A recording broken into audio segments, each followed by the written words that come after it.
जमुना जी तो कारी कारी, राधा गोरी गोरी। जमुना जी तो कारी कारी, राधा गोरी गोरी। वृंदावन में धूम मचावे, बरसाने की छोरी। वृंदावन में धूम मचावे, बरसाने की छोरी। ब्रज धाम राधा झुकी राजधानी लागे, राजधानी लागे। माने कारो कारो जमुना जी तो पानी लागे।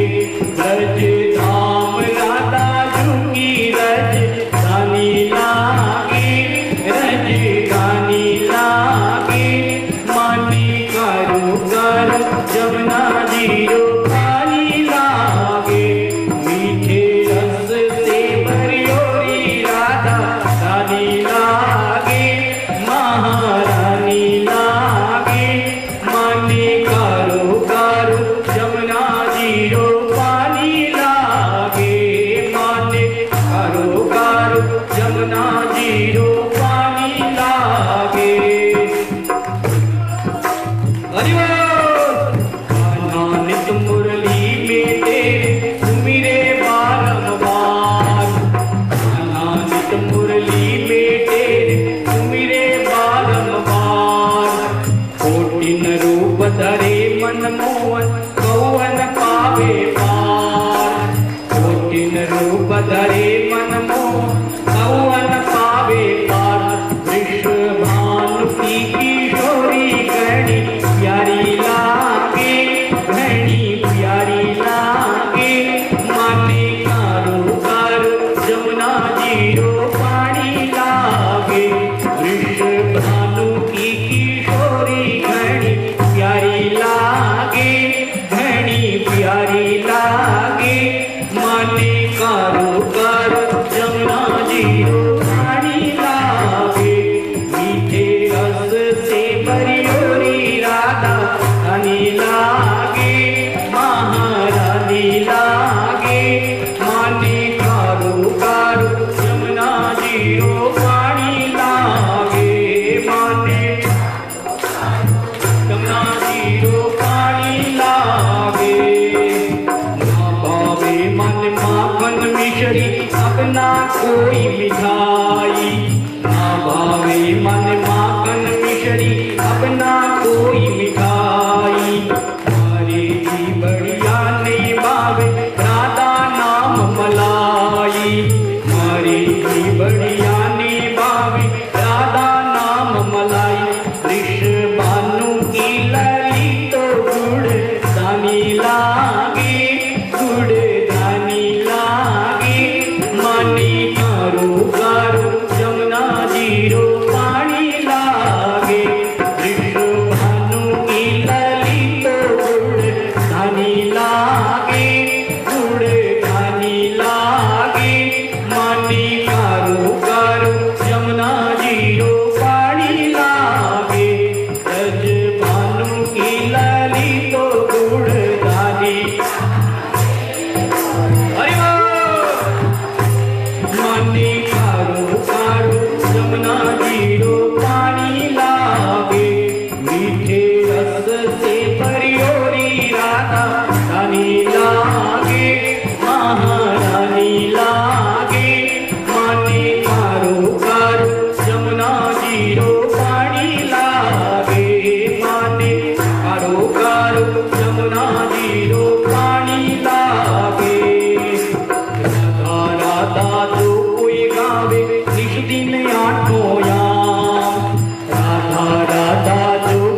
रानी लागे माने कारो गारो जमुना जीरो पानी लागे माने कारो गारो जमुना जीरो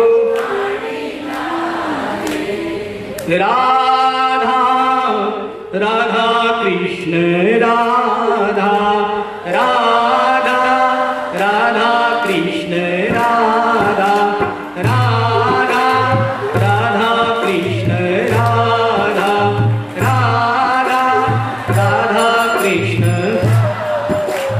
राधा राधा कृष्ण राधा राधा हाथ लगाइए राधा कृष्ण राधा राधा कृष्ण राधा कृष्ण राधा राधा राधा कृष्ण राधा राधा कृष्ण राधा राधा कृष्ण राधा राधा राधा कृष्ण राधा राधा राधा कृष्ण राधा राधा राधा कृष्ण राधा राधा राधा कृष्ण राधा कृष्ण राधा राधा कृष्ण राधा कृष्ण राधा राधा राधा राधा कृष्ण राधा राधा राधा कृष्ण राधा राधा कृष्ण राधा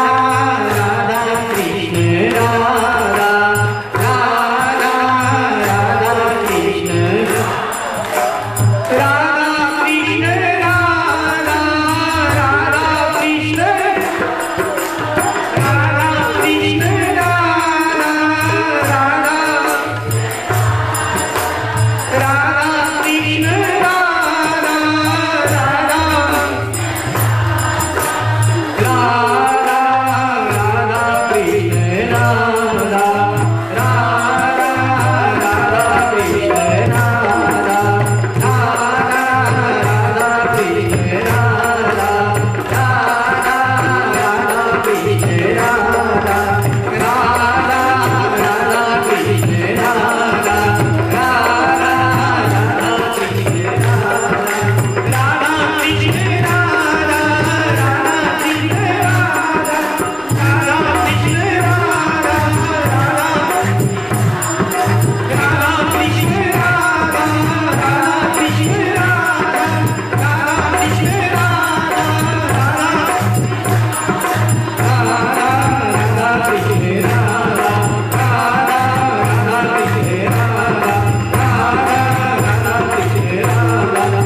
राधा राधा राधा कृष्ण राधा राधा राधा कृष्ण राधा कृष्ण राधा राधा कृष्ण राधा राधा कृष्ण राधा राधा कृष्ण राधा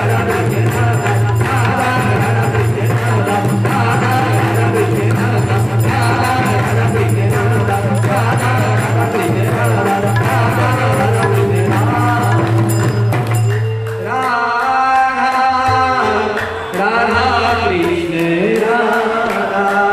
राधा राधा कृष्ण राधा राधा राधा कृष्ण राधा राधा राधा कृष्ण राधा राधा कृष्ण राधा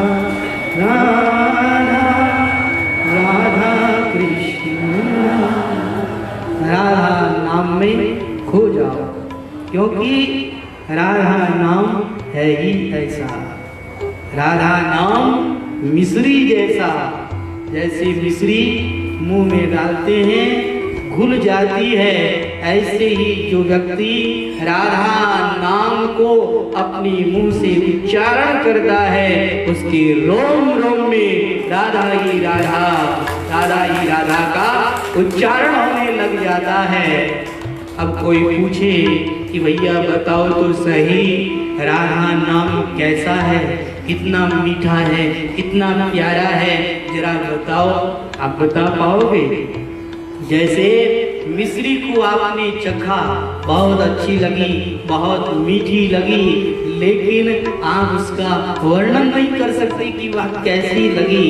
बस आप तो उसे यह कहोगे कि तुम भी खा करके देख लो, तुम भी चख करके देख लो, तुम्हें भी वही स्वाद आ जाएगा। देखिए एक विशेषता है, मिश्री आपने खाई, आपके मुंह में वो घुल गई, अब उसका स्वाद आपके भीतर बना रहा, और जब भी आप मिश्री का नाम लेंगे तो आपके मुंह में अपने आप पानी आ जाएगा, वही मिठास अपने आप आ जाएगा। ऐसे ही राधा नाम का आप सुमिरन करो, आपके भीतर आनंद ही आनंद होगा, और जब भी राधा नाम को याद करोगे आपके अंदर वैसा ही आनंद, वैसे ही स्फूर्ति, वैसा ही भगवान का प्रेम, वैसे ही भगवान की भक्ति प्रकट हो जाएगी। क्योंकि भक्ति का दूसरा नाम है राधा, प्रेम की अजस्र धारा का नाम है राधा, प्रेम की धारा ही राधा का रूप बना करके आई है। राधा कोई अलग नहीं है, राधा तत्व को जिन महापुरुषों ने समझा है वो महापुरुष राधा में खो गए हैं, उन्होंने अपना अस्तित्व ही भुला दिया है, अपने आप को ही भूल गए हैं, मैं कौन हूँ, कहाँ से आया हूँ, सब कुछ भूल करके राधा तत्व में ही वो विलीन हो गए हैं। हमारे रसिक संत वृंदावन के जो संत हुए हैं उन्होंने राधा नाम को ही महत्व दिया है और राधा तत्व को ही जानने का प्रयास किया है, और उनका जीवन राधा तत्व में ही डूब गया है, राधा तत्व में ही विलीन हो गया है। हमें भी बस भगवान से यही प्रार्थना करनी चाहिए कि हे भगवान, हमें भी आप राधा तत्व के अंदर लीन होने का वरदान दे दें, लीन होने का आशीर्वाद दे दें। इसके अलावा हम इस दुनिया में किसी से कुछ नहीं चाहते हैं। हमने भगवान श्री कृष्ण की लीलाओं का वर्णन सुना है, गोपियों का वर्णन सुना है, राधा जी के बारे में सुना है। बस यह सब सुन कर के हम सब लोगों का एक ही भाव हो जाना चाहिए कि जिस तरह गोपियां भगवान में रम गई, जिस तरह श्री राधा रानी भगवान में रम गई, जिस तरह से मीराबाई भगवान में रम गई, बस उसी तरह से हम भी भगवान के अंदर रम जाएं। क्योंकि भगवान के अंदर रम जाना, भगवान के अंदर लीन हो जाना, यही तो मानव जीवन का सार है। इसीलिए तो मानव जीवन मिला है। जिसने राधा तत्व को जान लिया, जो राधा तत्व में लीन हो गया, उसी का जीवन सार्थक है और उसी ने प्रेम को पाया है, उसी ने भक्ति को पाया है।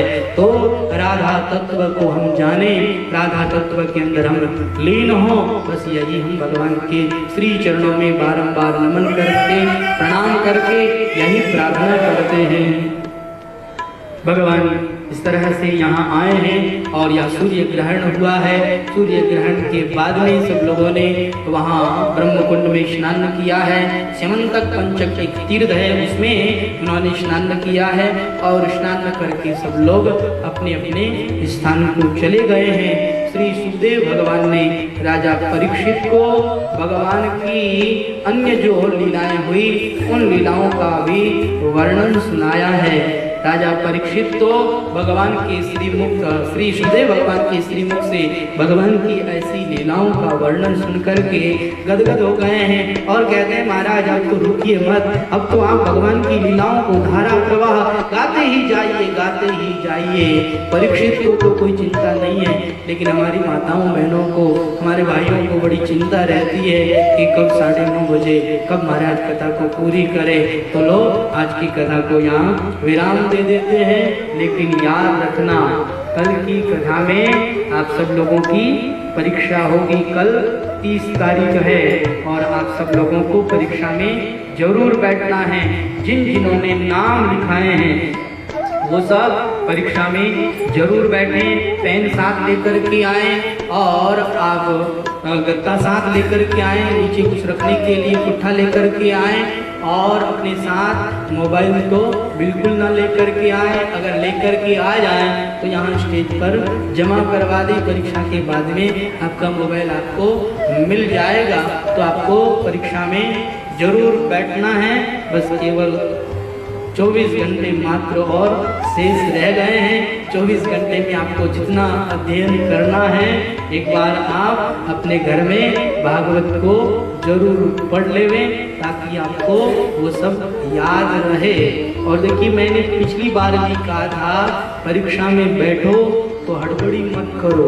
परीक्षा में बैठते हैं, हड़बड़ी करते हैं तो जो याद है वो भी भूल जाते हैं। निश्चिंत होकर के भगवान को याद करके, भगवान के नाम का स्मरण करके आप परीक्षा में बैठें तो आपको सब याद आ जाएगा। भगवान आपको अपने आप याद दिला देंगे। तो आप सब लोगों को परीक्षा में जरूर बैठना है। और आज रविवार है, बाल संस्कार का प्रोग्राम रहेगा। आप सब लोगों से प्रार्थना है कि बाल संस्कार शिविर में अपने बच्चों को जरूर लेकर के आएँ। 5 से 6 बजे का समय है। और देखिए, आज जिन जिन बच्चों ने जो याद किया है उनकी परीक्षा ली जाएगी। और जो बच्चा हमें 5 श्लोक और पंचामृत शुद्ध उच्चारण पूर्वक सुनाएगा उसका हम नाम लिखेंगे और फिर अगले रविवार को या उससे पहले तारीख निर्धारित करके फिर उस बच्चे को हम सम्मानित करेंगे। इस बच्चे ने इतने अच्छे संस्कार लिए हैं और इतने भगवद गीता के श्लोकों को याद किया है। तो आप अपने बच्चों को जरूर जाकर के बताएं कि 5 श्लोक और पंचामृत याद कर लेवे, क्योंकि अभी समय है। 5 श्लोक पंचामृत याद करने में कोई ज़्यादा दिन नहीं लगता है, 2 दिन में याद कर सकते हैं। हमें तो ये पढ़ाते हुए 2 महीने हो गए। आप लोग ध्यान नहीं देते हैं तो बच्चे भी ध्यान नहीं देते हैं। बच्चे भी खेल कूद में मस्त रहते हैं। यहाँ आते हैं, इतनी देर हम जो बात कहते हैं सुन लेते हैं। कई बच्चों में बदलाव भी आया है, कई बच्चों ने याद भी किया है, लेकिन जैसे याद करना चाहिए वैसे याद नहीं किया है। 2 महीने में तो पूरी भगवत गीता को हम याद करा देते अगर कोई याद करने वाला हो तो, क्योंकि भगवत गीता में 700 श्लोक हैं और 700 श्लोक 2 महीने में आराम से याद कर सकते हैं। 2 महीने से ज़्यादा नहीं लगते हैं। 2 महीने में 700 श्लोक आप याद कर सकते हैं। और जैसे जैसे श्लोकों को याद करते हैं, याद करने की जो शक्ति है, जो स्मरण शक्ति है वो बढ़ जाती है। हम जब बचपन में पूज्य महाराज श्री के पास में आए थे और हमें भगवत गीता याद करानी शुरू करी थी, तो भगवत गीता को याद करने में तो हमें थोड़ा ज़्यादा समय लगा था, लेकिन उसके बाद में स्मरण शक्ति बढ़ गई और हमने व्याकरण की एक पुस्तक है जिसका नाम है पाणिनीय अष्टाध्यायी। तो उस अष्टाध्यायी के अंदर 4000 श्लोक है। तो उन 4000 श्लोकों को हमने 2 महीने में याद किया था। भगवान की कृपा से व्याकरण पढ़ा और वो सब याद किया। तो जैसे जैसे याद करते हैं वैसे वैसे स्मरण शक्ति बढ़ती है। बुद्धि की याद करने की जो शक्ति है वो बढ़ती है। इसलिए आप अपने बच्चों से कहें कि वो घर में श्लोकों को याद करें। और श्लोक को याद करने का जो समय है वह समय ब्रह्म मुहूर्त का होना चाहिए, प्रातः काल का समय होना चाहिए। हमने बच्चों को भी बताया है और आपको भी बता देते हैं कि आप भी अपने बच्चों से कहो कि वो रात में न पढ़े, सुबह के समय में पढ़ें। आप अपने बच्चों को 4 बजे उठाओ, 4 से 6 बजे तक पढ़ाओ। देखिए, रात्रि में बच्चे 4 घंटे पढ़ेंगे और अगर सुबह ब्रह्म मुहूर्त में 2 घंटे पढ़ेंगे तो जो पढ़ाई वो 4 घंटे में कर पाते हैं वो पढ़ाई 2 घंटे में भी कर सकते हैं। वो सारा का सारा 2 घंटे में भी याद हो सकता है। तो कम मेहनत में और अच्छी पढ़ाई करनी है तो बच्चों से कहो कि वो सुबह के समय में ब्रह्म मुहूर्त में पढ़ें। ब्रह्म मुहूर्त पढ़ने के लिए सबसे अच्छा मुहूर्त होता है और भजन करने के लिए भी अच्छा मुहूर्त होता है। जो भजन करना चाहते हैं वो भी ब्रह्म मुहूर्त में भजन करें और जो पढ़ना चाहते हैं वो भी ब्रह्म मुहूर्त में पढ़ें। क्योंकि हमारे पूज्य महाराज श्री कहते थे कि ब्रह्म मुहूर्त में शंकर भगवान सनकादि ऋषि मुनि वो ऊपर से आकाश मार्ग से घूमते हैं, सबको देखते हैं और सबको आशीर्वाद देते हैं, बढ़ो बढ़ो बढ़ो, वृद्धि हो तुम्हारी, वृद्धि हो, उन्नति हो तुम्हारी, ये आशीर्वाद देते हैं। तो जिस काम को करता है उसकी वही काम की वृद्धि हो जाती है। कोई नींद लेता है तो उसकी नींद बढ़ जाती है, कोई संसार का काम करता है तो संसार का कार्य बढ़ जाता है उसका, कोई भगवान का भजन करता है तो उसका भजन बढ़ जाता है, कोई विद्या अध्ययन करता है तो उसकी विद्या बढ़ जाती है। तो इस तरह से भगवान का और संतों का आशीर्वाद मिलता है ब्रह्म मुहूर्त में उठने से। तो अपने बच्चों को यह शिक्षा आप लोग जरूर देवे। हमने तो बहुत प्रयास किया है बच्चों को अच्छी अच्छी शिक्षा देने का, लेकिन आप लोगों से भी प्रार्थना है कि आप लोग भी अपने घर में भी शिक्षा जरूर दें। देखिए कोई कितनी शिक्षा दे देवे, लेकिन जब तक माँ अपने बच्चे को अच्छे संस्कार नहीं देगी तब तक बच्चा संस्कारित नहीं हो सकता है। क्योंकि प्रथम गुरु माँ ही मानी गई है। इसलिए माताओं बहनों से निवेदन कि आप सावधान हो जाएं, आप जागृत हो जाएं, आप अपने बच्चों को अच्छे संस्कार देवें। बच्चों को अगर आप अच्छे संस्कार देंगी तो आपके कहने का बच्चों पर बहुत जल्दी असर पड़ेगा और बचपन में बहुत जल्दी असर पड़ जाता है। एक बार अगर आप कोई बात बता दोगे तो बच्चा उस बात को जिंदगी भर याद रखेगा। इसलिए आप लोगों से निवेदन, बच्चों से सांसारिक बातें न करके संस्कारों की बातें करें, उन्हें अच्छे अच्छे संस्कार देवें और उन्हें संतों के बारे में बताएं, उन्हें भक्तों के बारे में बताएं, उन्हें वीर बालक और बालिकाओं के बारे में बताएं। झांसी की रानी, उनके अंदर वो साहस, वो शौर्य कहाँ से आया? वो कोई ऊपर से ही शौर्य लेकर के नहीं आई थी, वो भी आपकी जैसी ही एक बालिका थी, लेकिन बचपन में उनके नाना ने उनको शौर्य गाथा सुनाई है और शौर्य गाथा सुनकर के उनके भीतर भी शौर्य जाग गया और झांसी की रानी कितनी लड़ी है और कितने उन्होंने लोगों का संहार किया है, जो भी दुष्ट थे उनका उन्होंने संहार किया है। तो झांसी की रानी कहीं ऊपर से नहीं आती है, यहीं पर पैदा होती है और यहीं पर उसे संस्कार दिए जाते हैं। आप भी अगर अपने बालक और बालिकाओं को अच्छे संस्कार दो तो आपके बालकों में भी अच्छे वीर बालक पैदा हो सकते हैं। आपके बालक भी भगत सिंह बन सकते हैं, आपके बालक भी चंद्रशेखर बन सकते हैं, आपके बालक भी इस तरह से समाज की सेवा करने वाले वीर बालक बन सकते हैं। आपकी बालिका भी समाज सेविका बन सकती है, आपकी बालिका भी मीरा की तरह भगवान की भक्ता बन सकती है, आपकी बालिका भी कर्माबाई की तरह भगवान की भक्ता बन सकती है। बस केवल और केवल दिशा निर्देश की जरूरत है, केवल आपकी शिक्षा की जरूरत है। इसलिए आप अपने घरों में बालक बालिकाओं को अच्छे संस्कार दें ताकि उन बालिकाओं का और उन बालकों का भी जीवन अच्छा हो और आपका जीवन भी अच्छा हो। आपके बच्चे संस्कारित होंगे तो आपका जीवन भी अच्छा होगा। फिर आपको वहाँ नहीं जाना पड़ेगा, कहाँ? वृद्धाश्रम में। अगर आपने अच्छे संस्कार दिए तो आपको वृद्धाश्रम का मुंह नहीं देखना पड़ेगा।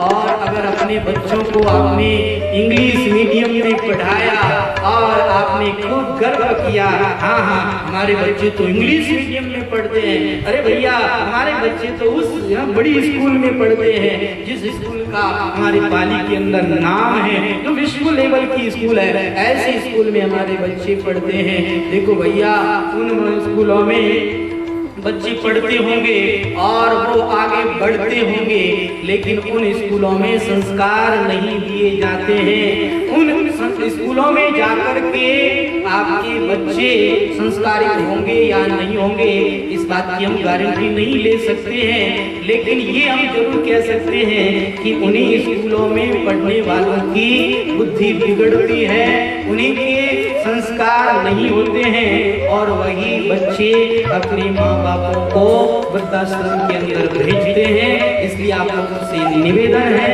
कि आप अपने बच्चों को अच्छे संस्कार देवें। आप जागृत होंगे तो आपके बच्चे भी जागृत जरूर होंगे। बोले आनंद गंग भगवान की।